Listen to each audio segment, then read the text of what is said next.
So when I was in year 6, I had this friend called Harry, and one day I went up to him and I said, "Hey, Harry, do you believe in ghosts?" And he turned around and he said, "No, why would I believe in ghosts? They're not real." And then he walked off. So I thought about this for a bit and I thought, well, what if I can show him a ghost? So I found a ghost and I brought it right here to show him. I don't know if you've ever seen a black-eyed kid before. They are terrifying. I tried to show Harry the black-eyed kids, but they were so scary that he passed out. Yeah, let me tell you the story of how I encountered 3 black-eyed kids and almost became one of them. It all started when I was doing research for a school project. I was learning about the 1918 flu pandemic and the effects it had on the world. It was really interesting, but unfortunately, most of my classmates didn't think so, and neither did my teacher. So I decided to spice things up a little. I decided to dress up like someone from the 1920s for my presentation. I got my mom to help me make a flapper dress, and I slicked back my hair with some hair grease. My teacher wasn't too happy about it, but she relented after I promised to stick to the PowerPoint presentation, and now it was finally time for my big day. I was kinda nervous, but mostly excited. I practiced my lines over and over again in my head as I waited for my turn to present. But before I knew it, it was my turn. I walked up to the front of the class, adjusted the microphone and hit the play button on the PowerPoint. As I started talking about the effects of the flu on children, images of pale, emaciated kids with vacant stares appeared behind me on the screen. Well, at least that was what was supposed to happen. The projector wasn't working properly, and all that showed on the screen was my boring outline in Comic Sans font. I tried to hide my disappointment and just kept going with my presentation. But as I talked, the classroom lights flickered, and suddenly the projector turned on and an image flashed onto the screen. It was one of the kids from the previous slide, but something was wrong. His eyes were completely black. I froze and my classmates gasped. Then another image flashed onto the screen, and this time there were 2 black-eyed kids standing next to each other. And then another and another until all 4 corners of the screen were filled with their soulless orbs. You probably think that the worst part of this story is that I panicked and ended up presenting the entire thing in the wrong order. Or maybe that my teacher sent me to the principal's office afterward. But no, none of those things were the worst part. You see, while those images were flashing on the screen, I could feel something cold and evil pressing against my shoulders. I could feel its hot, fetid breath on my neck and hear it whispering into my ear. "Let us in, let us in." I wanted to scream, but I couldn't. I felt like I was trapped inside my own body. I wanted to tear my eyes away from the screen, but I couldn't look away from the kids. Their eyes burned into my I could see them moving closer and closer toward me, inching closer and closer. All I remember is thinking, they're coming for me.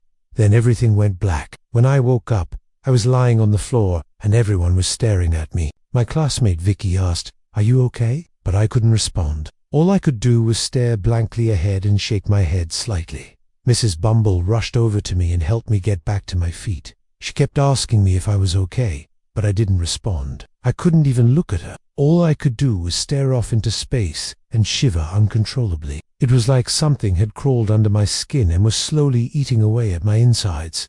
Mrs. Bumble led me out of the classroom and down the hallway. The whole time I still couldn't speak and I was shaking violently. Eventually we reached the principal's office and she knocked on the door. "Come in," boomed a deep voice. Mrs. Bumble opened the door and we both stepped inside. "What happened to you? Why aren't you in class?"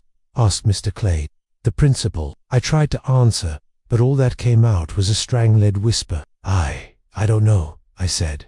Then I fainted dead away. When I woke up, I was in a hospital bed. Mum and Dad were sitting beside me, holding my hands. They were crying and they looked really scared. "What happened to me?" I croaked. "How did I get here?" Mom and Dad exchanged a worried glance. "You had a bit of an accident, sweetheart," said Dad. "An accident?" I repeated, confused.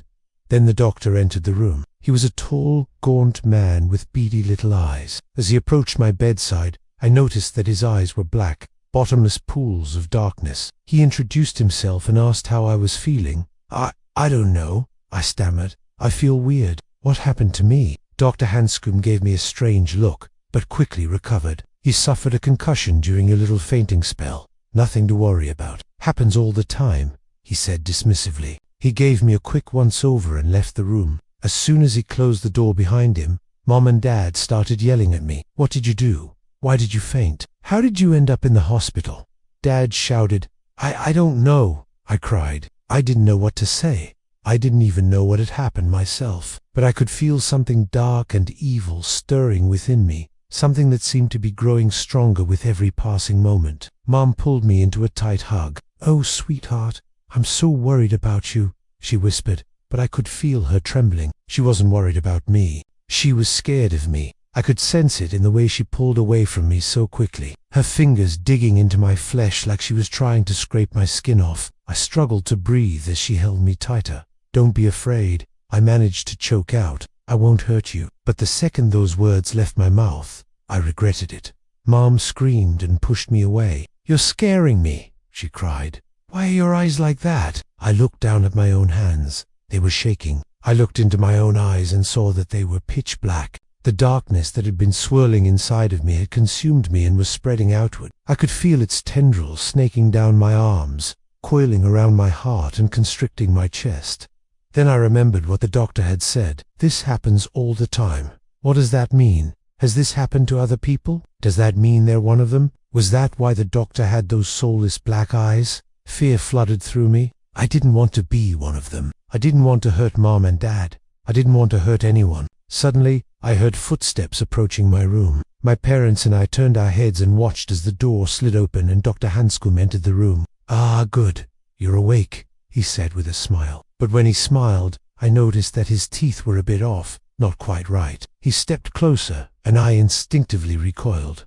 "Don't be afraid, Jarl," he said softly. "I won't hurt you. We won't hurt you. We just want to help you." As he approached me, I could feel my own darkness ebbing away, replaced by fear and confusion. "Help me," I whispered, reaching out to him. "Help me control this." He took my hand in his and squeezed it gently. "We will," he promised. "But first, you have to let us in." As he leaned in close to me, I saw his black eyes gleaming in the dim light. I felt the darkness within me stir and knew that if I let it consume me, I would become one of them.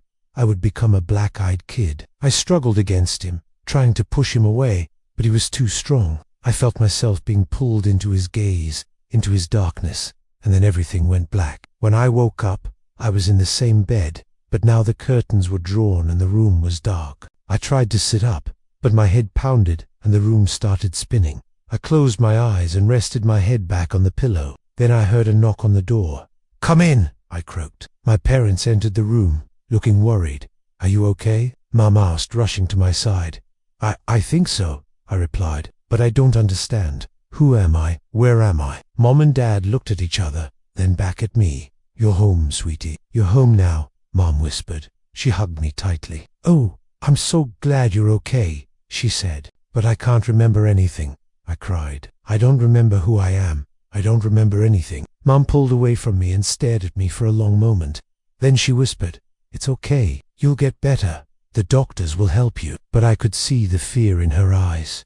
She was scared of me. I could sense it in the way she avoided my gaze, in the way she trembled when she touched me. And as I lay in that dark room, I knew that I would never be the same again. The black-eyed kids had taken something from me. Something had replaced me. Something evil and dark was now in my place.